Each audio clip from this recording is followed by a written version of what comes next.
All right, good morning. Good morning. Mary. Glad to see everyone. Good to see everyone that's here today with us, and we are glad to have all of you that are watching online. So again, we are doing the book Tears to Triumph by Marianne Williamson. The book was written and copyrighted in 2016, and it's incredible the relevancy of it today. So we are going to take just a couple of minutes, and if you will join me, we're going to try and just bring ourselves into this moment and take a minute to center. So if it feels good to you, go ahead and close your eyes with me. And take a nice deep breath in. And release. Another nice deep breath in.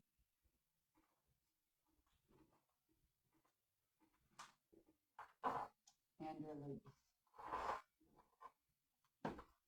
We are so grateful for this time to gather together. We want to just take a moment to bring ourselves to this now moment. Let go of anything that may have happened this morning or thoughts of what you may be doing after the service. Bring yourself right into this moment right here and right now.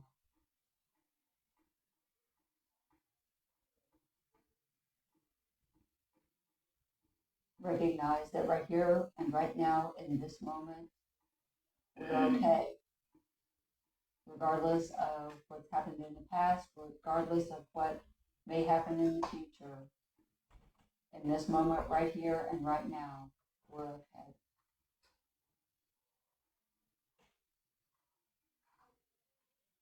Take another nice deep breath in and release. And so it is. All right. We are going to take just a couple of minutes. I just kind of want to check in with everyone. How's the week been? How have you been feeling? I'm getting nods. Wait, hang on, we need a microphone here. Thank you, Paul. If they would say their name before they speak, I was home last Sunday watching, and I know most of the voices, but some of them I didn't. No, she's the one. Okay. You're full of it. Okay, I'm Tamara. I just was going to say, I just stayed so busy this week that I didn't, like think or feel, and also very deliberately listened to and practiced a lot of surrender and accept life as it shows up and trust that love wins in the end, or the beginning and the middle. But my kids are so, I don't want to, some people may not want to give their name on here. That's okay, and that's fine. Because I have to respect their privacy, Sure. so I can't really, I won't, there are other people that I really care about deeply that are not in good places with it, and their aspects of their life are Sure. specifically and immediately impacted. Sure.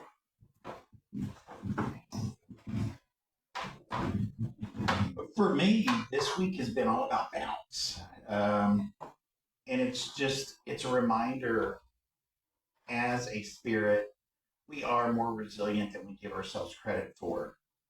Things may look gloomy and bad. Reality is, this is merely a testing ground. Mm-hmm. And we do know that something bigger than ourselves is still in charge. And again, like I said, for me, it's all about balance and being that resilient being that I was meant to be. Thank you.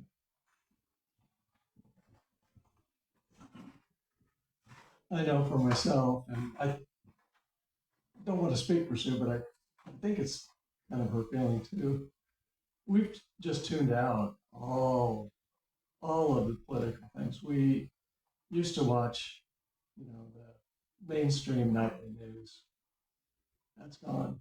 It's going to be gone for 40 years, I guarantee it. And I because it's not in my mind anymore. I don't think about it. I don't want to hear about it. I don't want to hear anybody talk about it. I will walk away.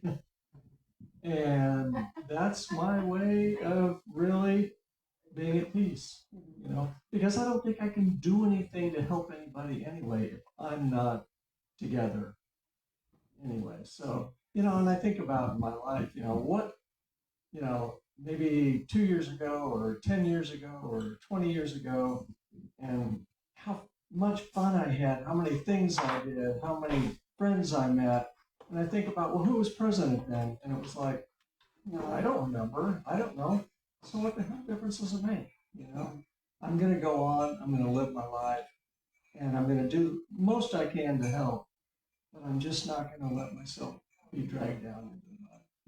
And that was, you know, that was one of the things that we talked about last week, was that, you know, there are those of us who want to be informed and want to know what's happening, and feel like it's important to be informed so that we can do something. And there's also sometimes where you need to pause with being informed and allow yourself to recenter and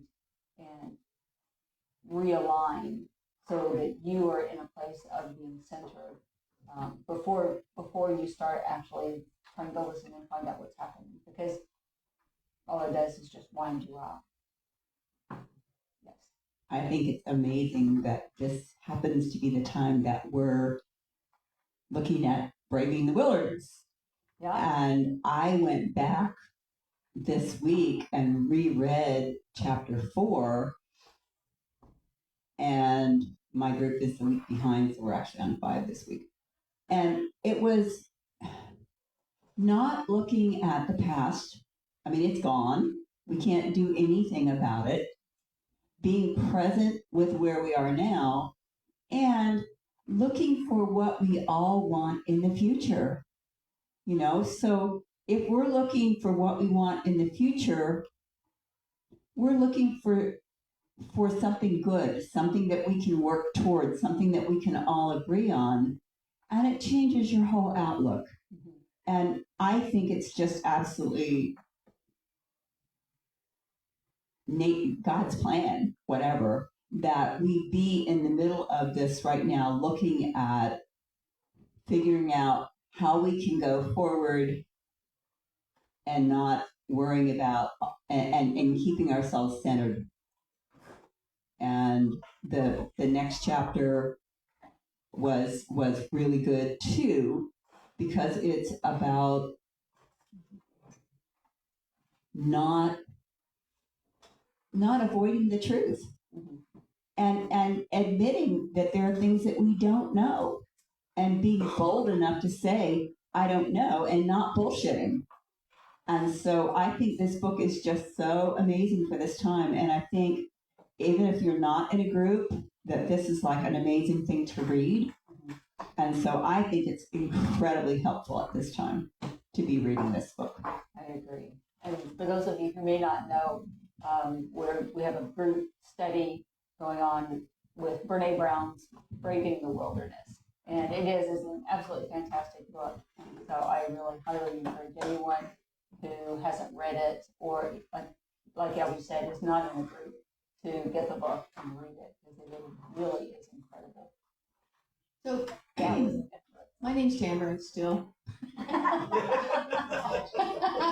I didn't finish really well. I felt like I left that on a, oh, there's people I care about that aren't having a good week. And then I went, oh, wait, I didn't, that wasn't my final point. So it was that the ones that close to me have brought me to the general realization that, you know, you can't convince a 4-year-old they can't eat chocolate for every meal. And you know that you're not going to, you're not going to make that make sense to them, you know. So not to be demeaning to people that don't, that I'm, you know, I know something people don't. But when your consciousness is at a certain place and you see people at a different place, sometimes the how to help, like our whole country is so many obvious different places where how we see and feel and respond and stuff.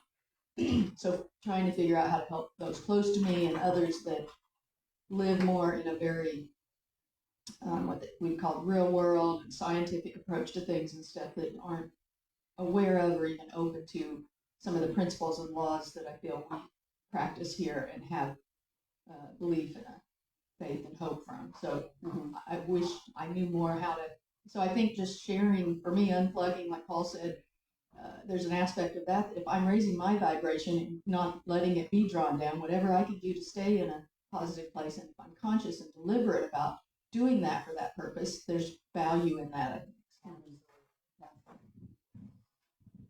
Okay, so I'm going to start, and I'm going to read the same thing that I read last week to start, because I think it's so good as a reminder to us. Consider the possibility now that anything could happen. I'm not asking you to believe this, but only to consider that it might be true. Simply thinking this thought that miracles are possible does more to pave the way for your healing than you can imagine. It opens the door to a realm of infinite possibilities, regardless of what you may be going through now or what you have gone through. The pain you're going through is not what will determine your future. Your future will be determined by who you are as you go through your pain. This is not a question of the depth of your suffering. Within the mortal world, it is certainly real, but the reality in which you are ensnared is not itself what it appears to be, nor are you yourself quite the being you feel you are now. We can expand the definition of who we are, as well as the definition of what the world is, and our lives will begin to change. Your human self might be in hell right now, but your divine self is literally untouched by your suffering. And your divine self is who you are. So I just wanted a reminder of that. So I think that, one of the things that we tend to do is that we live in that familiar past. We live in remembering what's happened in our past, and we get into situations, and those are familiar. They may not be pleasant, they may not be okay, but they're familiar. And so I watch someone in particular that I love dearly, who is living in their familiar past, who everything that is happening to them right now is being lived through that familiar past, through what the experiences have been in the past, and they're unable to see right now that yes, that was then, but who you are now and who you're capable of being right now is different than who you were then. The things that are happening right now are different than the things that were happening then, but they're still living through that. But that is their lived experience right now, and they're really struggling with that. It was like Elby was saying, there's that saying that says, if you're depressed, you're living in the past. And if you're anxious, you're living in the future. But if you are at peace, you are right here in this now moment. Just like I said in the opening, right here, right now, we're all okay. So one of the things that in the book, she tells a story about a guy named Jonathan. Jonathan, someone sent him to see her because he was really struggling. Jonathan's story, though deeply painful to him, was somewhat familiar. He had a beautiful wife, a large home, a large legal practice, and a large life, until the large bills became too much for him. And he made some desperate moves, and not all of them legal. Ultimately, he lost his wife, he lost his home, he lost his legal practice, he lost his license to practice law, and he barely escaped prison. He was living with his sister and her family and trying to get back just some semblance of his self-worth and try to pull himself together. he went to see her. And he talked about all the things that had happened. And it had been a while. And so she recognized that he was at a point where he was going to be able to actually hear her. Because, there are times when, it's like we talked about last week, there were a lot of us that were just wrong. And we couldn't hear, this is God's plan, everything's great, and so on, because we were so wrong. But he could hear her. And she said, sometimes it's when we feel that all hope is lost that a better life begins to emerge. Our hearts crack open and our minds crack open. And it's when the ego says it's all over that God says, now we can begin. So she asked him, and I think this is just amazing. I think about how different things might have been had someone had the courage to say this to me when I was really struggling. I want to ask you a question. Was that life that you were living really working for you? Because you destroyed it yourself, None of that stuff happened out of nowhere. You subconsciously ripped apart your own life. And you know why you did that? I know, right? It's a little rough. Yeah. But I mean, seriously, I think about times when I was really, really struggling, and I mean, how many of us, maybe not to this extent, but how many of us have been in times where we self-sabotaged, where we did things we knew were bad. Ooh, like my grandson used to say, that's a bad idea, and we know that. We know it's a bad idea, but man, we do it anyway. And we know it's going to have these horrendous consequences, but we do it anyway. There's something in there. And she tells him, the life you had created was unsustainable. It was a tall tree with a very shallow root. But the universe always destroys what is ultimately unsound. But it doesn't destroy you, Jonathan. In fact, all those things were coming down around you so that the real you could rise up. So, like I said, how many of us have experienced that? Where we have just made these horrendous mistakes, and made these decisions that have just brought the house down around us.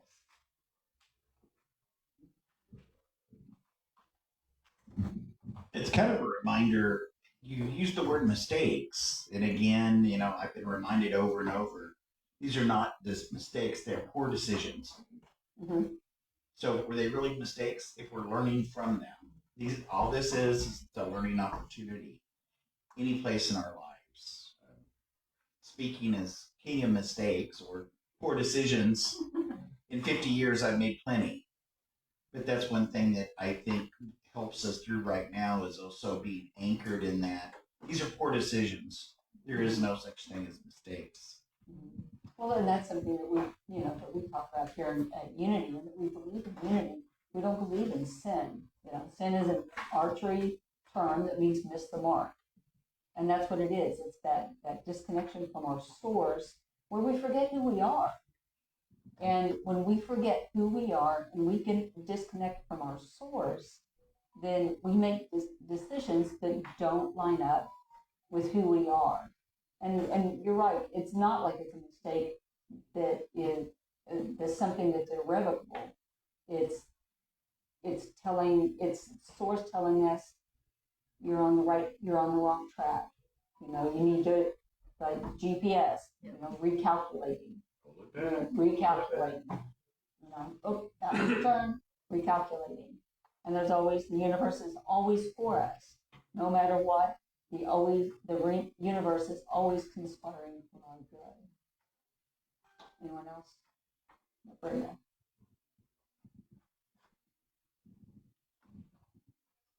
Well, with that, there's, I don't know how many roads there is leading into Springfield, but some days, if you, like you're in Joplin, and there's several different roads you can travel to get to Springfield. And some days it depends on what road you take, how smooth the ride will be. That's right. I know that several people came in a couple of weeks ago and the Bass Pro Marathon was going on. Oh. And they were just trying to get to church and they kept having to go this way and that way. And the runners were still there. It's like, I gotta go a different way because the runners are still there. My daughter lives right down here on Seminole. She said she couldn't get out of her house, you know, and her dog was, she sent me a picture of her black lab was sitting at the door, just having the time of his life, watching all these runners. But it's like, you're right, Brenda.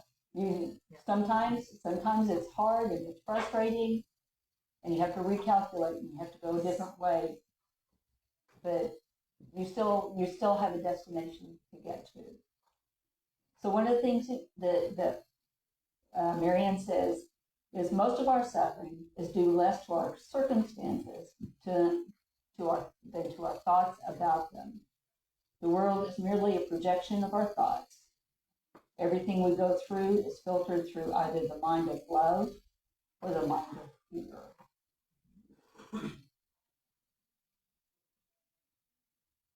The only way to escape our suffering is to rise above the thought system that creates it. A prayer for a miracle is not a request that a situation be different, but a request that we see it differently. You cannot change a situation with the same thoughts that created it. And we talked about that last week of saying, I want to be willing. And what I said was, I want to be willing to see this differently. I don't right now, but I want to. She goes on and she says, even though love can be unchosen, it cannot be uncreated.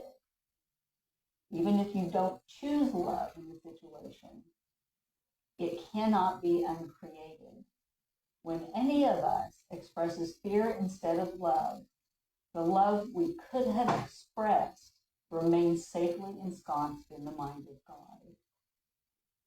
That love is the possibility of that love, even though we didn't express it at that moment, still safely ensconced in the mind of God. It still exists. Yes. Even though love can be unchosen. Let me start again. Even though love can be unchosen, even though we can choose not to love, it cannot be uncreated. It still exists. When any of us expresses fear instead of love, the love we could have expressed remains safely ensconced in the mind of God. It still exists. According to A Course in Miracles, whatever miracle you deflected is held in trust for us until we are ready to receive it. Yeah. Yeah. Yes, Brenda. Hold on. Mike. On Monday evening from 6:30 to 8 o'clock, we have there's a Course in Miracles online Zoom meeting.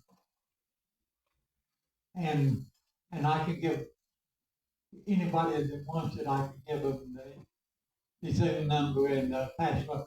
Thank you, Brenda. A Course in Miracles, Marianne Williamson has been a student of A Course in Miracles for decades and decades and decades. And so that's where a lot of what she says comes from that.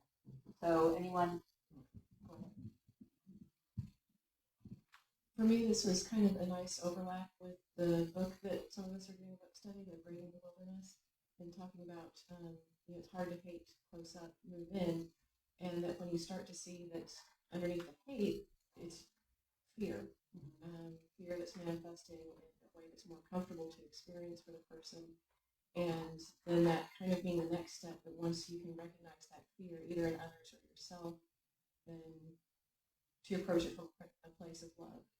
And I really liked what you said last week about wanting to come back to a place of love before engaging with circumstances, and that it's not easy to do when that fear is still very much present. And but that's a nice reminder that love is always, even if we're not able to engage from that place right now, that it's still there waiting. I know, isn't that amazing? Yeah, always there, always waiting, all we have to do is come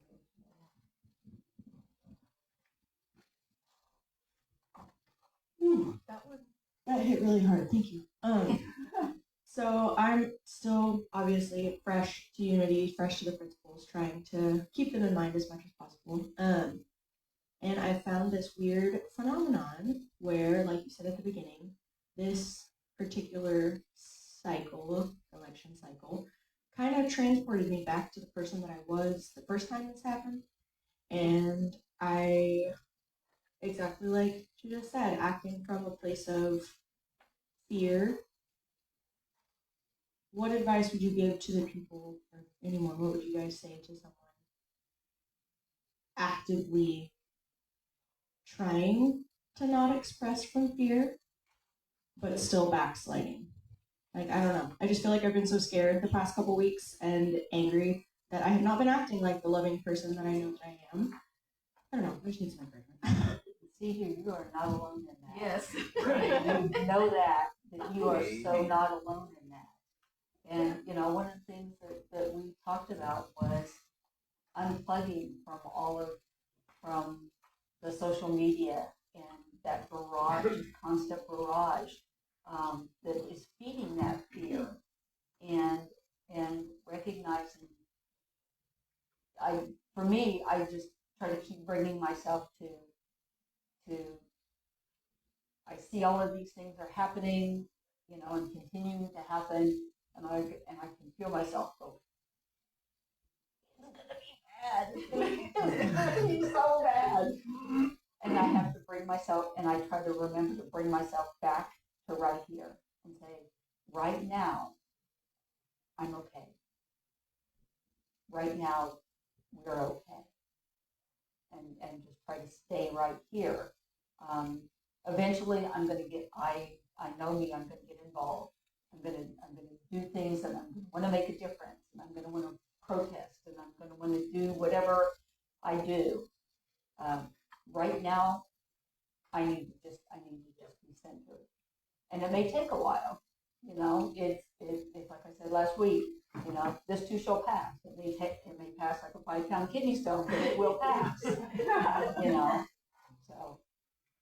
I was just going to say, I personally, I was just staying with my sister, and I was falling back into parts of me that I thought I was so grown over, I was so evolved above, and I was angry just at traffic and and then I thought, oh, did we miss that one commandment that's like, love yourself as you love others? Love others as you do yourself. But I think sometimes we love when we give others grace and forgiveness, but we beat the crap out of ourselves, or we give God all the credit for good, but we blame ourselves for anything bad and everything, So anyway, I just was going to say Sage. Cedar. Sage is my dad. Well, they're kind of midway. But I just found myself being angry just in general. What is, and then I went, oh, wow. And I'm so empathic. Maybe it was just also in the air so much. And give yourself grace. I would suggest really doubling down on any gratitude practice that you have. We're going to talk about that next week.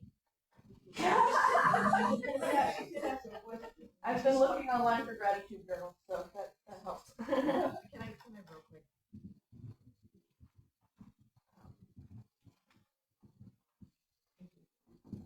I just want to reiterate again, Cedar, as someone who's been in Unity for 36 6 years and the spiritual leader of the church, that it happened to all of us. And so it's not that you're new, it's that you're human. And we have this great passion for what we would like to see in our country and in our world. And when it goes the opposite, it's very hard because we're like, whoa, hold on a second. I mean, I've heard people say, and I get it, is it really true that love wins? Is it really true that light will overcome? Because it feels opposite. But I do believe that. And we're all working to get back to center. So, no, you are not alone. Good. Can I say that you have to remember that the other side, whenever Biden, especially whenever Obama was elected, they freaked out. They thought it was the end of everything. Did it end? No. Okay? And so what we have to do, my personal opinion, is we have to validate them. We have to accept them in our center as part of who we are, because we are all one. We just have a massive, you have the nationalists. They're as far right as you can get. And then we have liberals, and they're as far left as you can get. But they are both the same energy. They are both going at each other with guns and knives. And we have to stop with the guns and knives. The one thing that I truly believe is that a person needs to have a less than lethal defense object, not to save you. You want to save them from themselves. Okay? Because to think that you can kill your way out of this is totally insane. It's just an insanity that we cannot live. And this is why we have to center ourselves. We have to accept both things as one thing, because there is only one thing. I gotta shut up.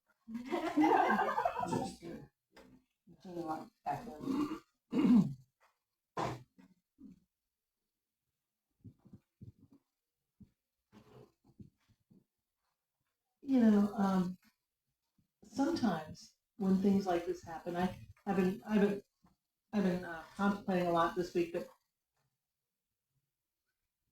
instead of looking at it as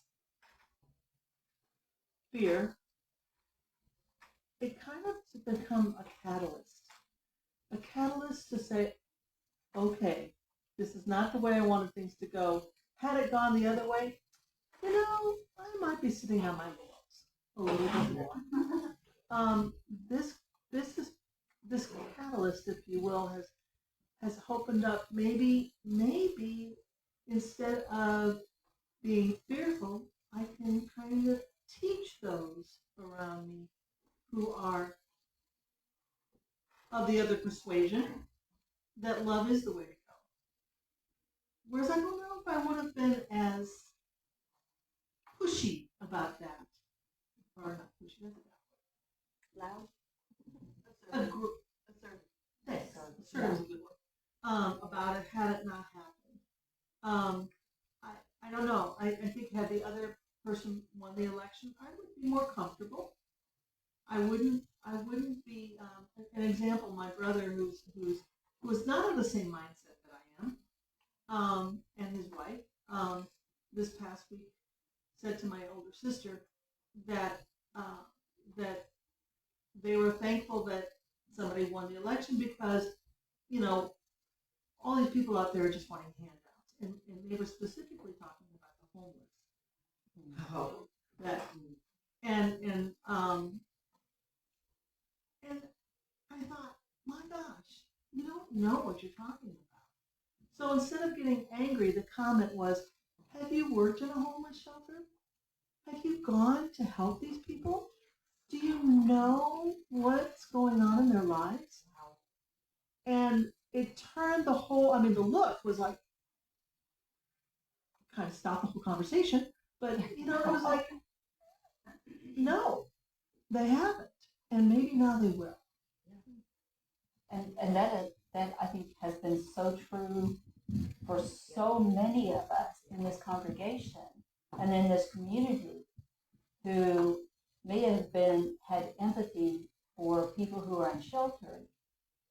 But we had no idea. We had no idea what they were dealing with and what they were going through and how difficult things were. And we may have felt like we still saw them as human, but it was like you said with the book, it's hard to hate people up close, pull people in. And when we, not that we hated them before, but when we pulled them in close, we so saw their humanity on such a deeper level that it's impossible to go back. And I think that's exactly it. And so that segues perfectly into the next thing I was going to talk about, because I wanted to see things differently. And one of the main things for me was me sitting and going, I don't understand. I don't understand how this was a good thing. I don't understand how people think this was a good thing. And then I read the story about Jonathan blowing his life up unconsciously, but there was some part of him that blew it up on purpose. What if that's what we just did? What? Yeah. What if people were sitting back and they were in so much pain, and they have been in so much pain for so long that they had to blow it up because they needed somebody to see it and go, we are drowning here, and we need things to be different. I don't care how they're different, but we are drowning here. It's like when I was 15, I attempted suicide, not because I wanted to die, but because I was in so much pain, I needed somebody to see it. And what if that's what just happened? So many people in so much pain in this country. And it's like, I don't care how it's different, but it has to be different because it's not sustainable. The life we're living is not sustainable. Back in 2016, when DT was elected, one of our church members here, a very respected person, Papa Harry, many of you know him, many of you don't, shocked me anyway, because he voted for DT. And it was like, you're going to check because he died. Right? I think he died before the election. No, he died right this after summer. that. Okay, he died right after the election. You know, and the joke was, you're going to do that and then leave us here to fend for ourselves. I literally said that to him. But it was like, why we couldn't wrap our minds around that. This good person, spiritual person, loving person. And his response was, I thought he could shake things up. And it was like, okay, and some of the things I've read, recently, why people, may have voted the way they did is because, well, if you listen to Bernie Sanders, he's saying, Democrats have lost their way. We don't look at the working class the way that we used to. A lot of people are losing jobs, blah, blah, blah. Maybe I'm not seeing the same things because I don't agree with all of that, because I think things are fairly good. Maybe I'm okay and other people aren't. I don't know. But not everybody who voted for DT is a bad person. And I think it's for us to try and understand others And that's how we can make that connection to be closer to being one. And the thing is, it's not one side. It's not one side. One side did not create this. Right. We all created. We all created this because we had opportunities. Those of us who voted the other way had opportunities to make things different for the people who are struggling and suffering, and we didn't do it. And they tried to tell us. People tried to tell us, here's what's happening, and we are suffering, and we are struggling, and things are not okay. And we didn't hear it. We didn't listen to it. And we didn't make changes that we had the power to make. And so it was all of us. We all lived that fuse. Go ahead. Well, back in 2004, I worked at Willow Brick Foods, and there were some employees, some maintenance people there that made life so miserable for me that the only way I could see to get any relief from my emotional pain, one morning after I got off work, I went home and I tried to self-mutilate myself to get rid of the pain. So I can see where you were coming from. Sometimes it's beyond our dream of being able to cope with our surroundings that drives us to do drastic measures.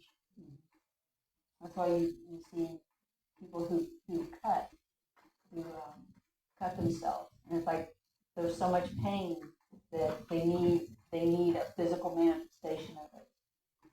They need to see the blood. They need that physical manifestation of that pain that they're feeling inside. Oh. We have to realize that it's not we talk about these extremes, the far people on one end, the far people on the other, that's the problem. I would posit that all of the people who, like, let me just talk about myself. So I just realized as we were sitting here, it's like, oh, I have my thumbs in my suspender straps feeling like, well, I'm in this loving, accepting knowledge and spiritual evolution, this church and this group. We must be very careful here that what we're putting across to the public on this, in this thing, is that we also have many other people who have come to this group are the ones primarily who are struggling and having this support sharing thing, but we have very many who aren't feeling allowed to share their joy or talk about whatever, because that we just have to be careful that we're not sounding like this church is all about one thing and that we represent a party or a stand or a whatever, that we have members among us who feel very strongly the other way, and they have very legitimate, if you talk and you're really willing to be open and hear why, there's some knowledge, some facts that you could go, well, okay, I don't know, but one of the things I have heard is that a lot of people have felt like somebody who's a little crazy and a lot, and strong is our government has gotten into hands. A lot of people have fears about the shape of the government and the honesty and integrity of it. And somebody who is powerful enough to just go, I don't care, I'm going to do it a new way, if anything's better than the old way. So anyway, I just wanted to say, I'm sitting here feeling uncomfortable as we talk, as if we have all the truth and we're the right ones, that we don't allow and embrace everybody and our differences. Yeah, and I think that, and I may not have expressed it, but that's exactly what I'm saying is we all do this. Yeah. We all, and I think it's going to get messy. Yes. And I think that was the goal. Is it's going to get messy. Is life not messy? Life is definitely messy. I read something that said, and this is what this is what we're not looking at. And maybe this is what everyone wants us to look at. It said if one monkey hoarded more bananas than they could ever eat, while most of the rest of the monkeys starved, scientists would study that monkey and try to figure out what the heck was wrong with it. True? Yes. Yeah. The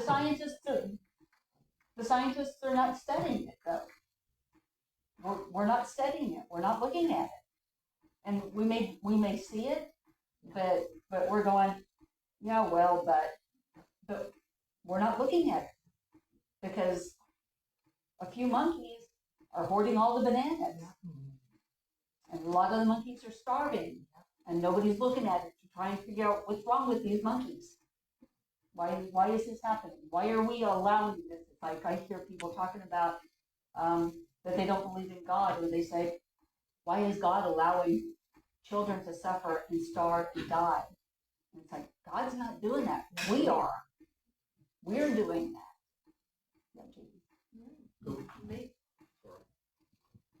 Maybe in that same thought, the universe is the scientist. Not experimenting. Maybe the universe is pushing us towards figuring out what's going on. Mm-hmm. The next thing she said, that Marianne said, was, sometimes we have to be shaken out of our attachment to one world before we can recognize another. And I think that's where we are. Go ahead. I truly believe that the issue is that our thinking that we're separate.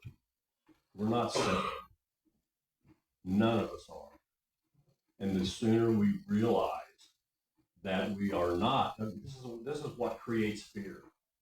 This is why people go into their little hovels and they try to put a block around it, is because of fear. So they get into this and they're not realizing that they are just as much one as we are all just one. There's nothing out there to fear. And I'm like everybody else. I'll have these little feelings come up inside of me with something might be going on. And then I'm so glad that this is happening to me now.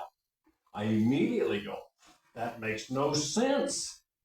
There's nothing out there to hurt me, ever, that I have not agreed to let hurt me. And it's not hurting me. This is why I say, the person I'm trying to save is the person who's trying to kill me. I'm trying to save him from himself and the insanity that he continues to live in, feeling separate from everyone. And none of us are separate. We're all one. I was going to state that I think that whenever there's change, and I think, like you say, it's going to get messy, is what made me think of that. That means there's great opportunity.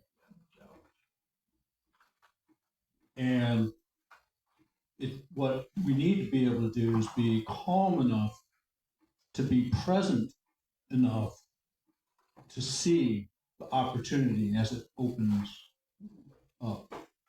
As much as great grief is an opportunity for a spiritual expansion in our individual lives as we go through. I think that, on a meta way, when this kind of cultural changes occur, it's an opening for opportunity.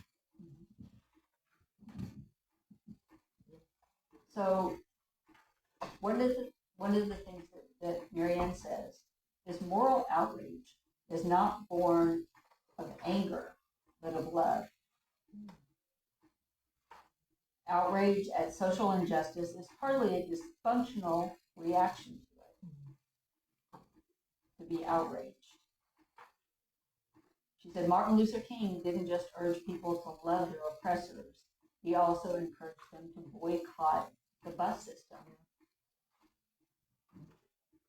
not just about loving, it's about doing something along with it. She says, there is no, this one really struck me, there is no mammalian species in which the fierce protectiveness of the mother toward her young is not required for the survival of that species. And then we look at what's happening to women in our country, what's been happening with that, the oppression of women and the taking away of women's rights. And we as women and the men who love us as women have got to stand up and say, enough, that's enough. Our women are protected just like every other species, and that's actually absolutely true. Every other species, the women protect the children. The mama bear, that lioness, it's that mama bear, and that mama bear is being suppressed. And we as women and the men who love us, it's not just about the women speaking that. Because the suffragist movement, it wasn't just because the women were fighting for the right to vote, the men got involved. It wasn't when the civil rights movement happened. It wasn't just that people of color were fighting for their rights. It's when the Caucasian population stood up and said, no, enough. And everyone recognized it, just like you said, Jerry, we are all one. We are all in this. And we need to stand up and recognize that protectiveness that is there. And we need to stand in that. I recently heard of something called the paradox of intolerance, or the tolerance paradox, something like that. Tolerance is a contract, and when one party violates that contract, they are no longer protected under the contract of tolerance. So if the tolerant crowd is now pushing back, it's because the crowd that was intolerant is no longer abiding by the rules that they are treated with tolerance. Wow. It's a paradox, and if you act intolerant, you are no longer treated with tolerance. It's a two-way street. Wow. That was good. Okay. She goes on to say, God does not need us to condemn each other on his behalf, but to love each other on his behalf. And of course, in miracles, it says we can have a grievance or we can have a miracle, but we can't have both. Ooh, I like it. I know, right? That's kind of like, ooh. Okay, so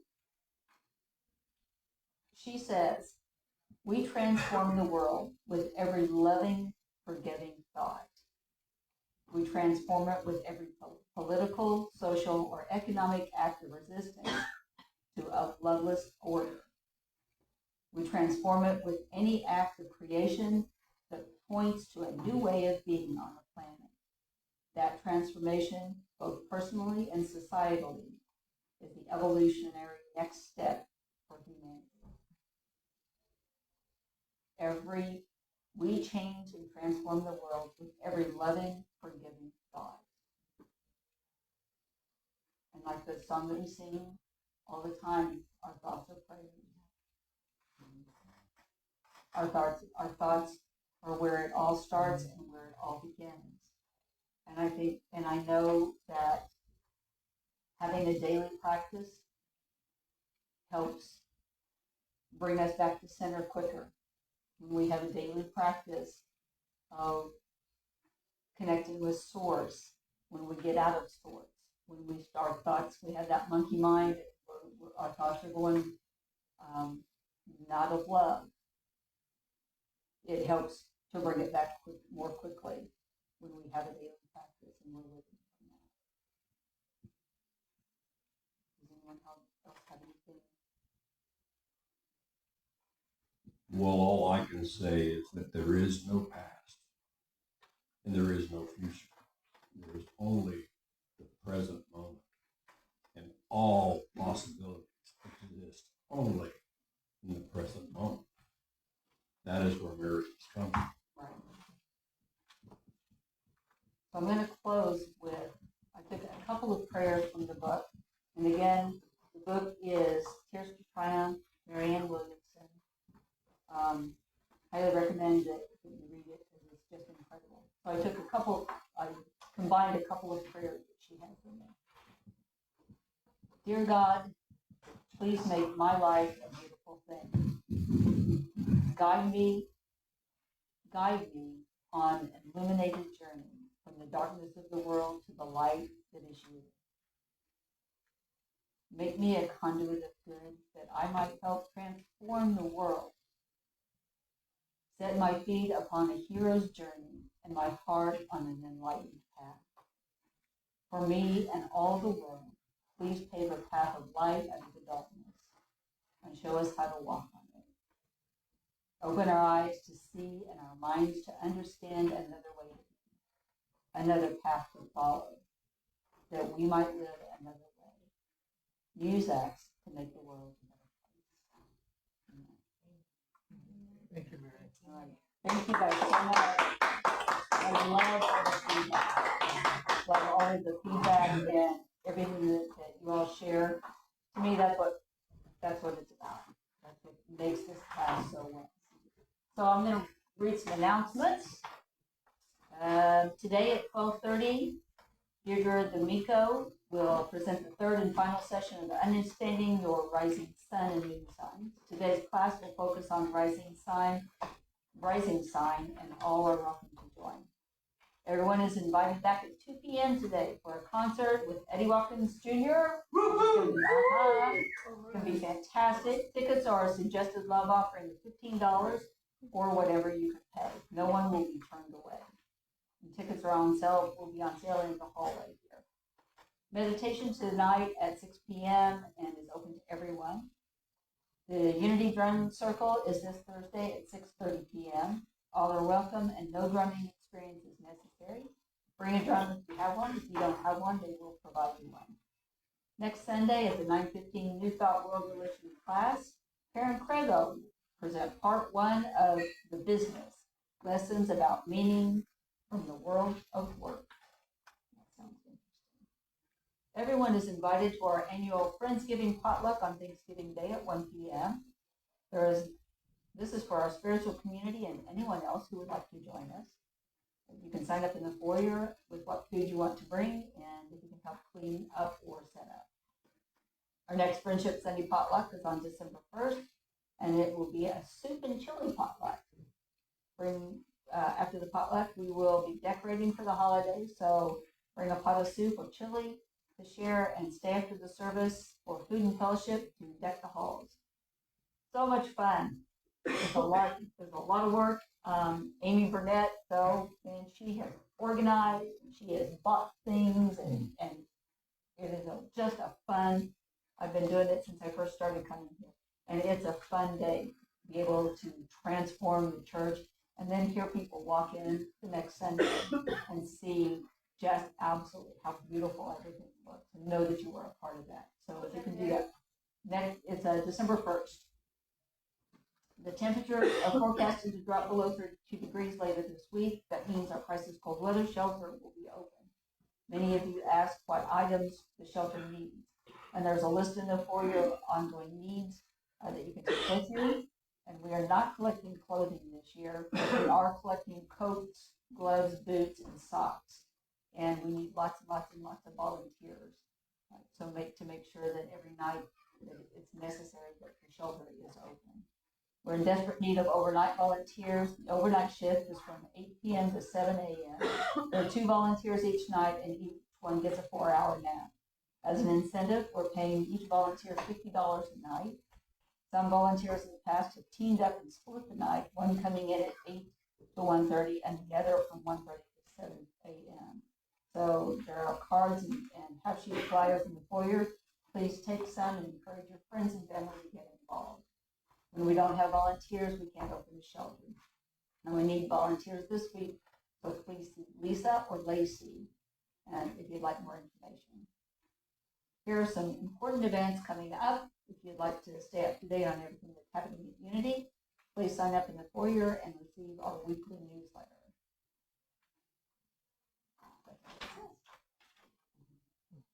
I don't know what those important things are, but you can find out in the foyer. All right, we're going to gather up in the back. Thank you guys again so much for all of your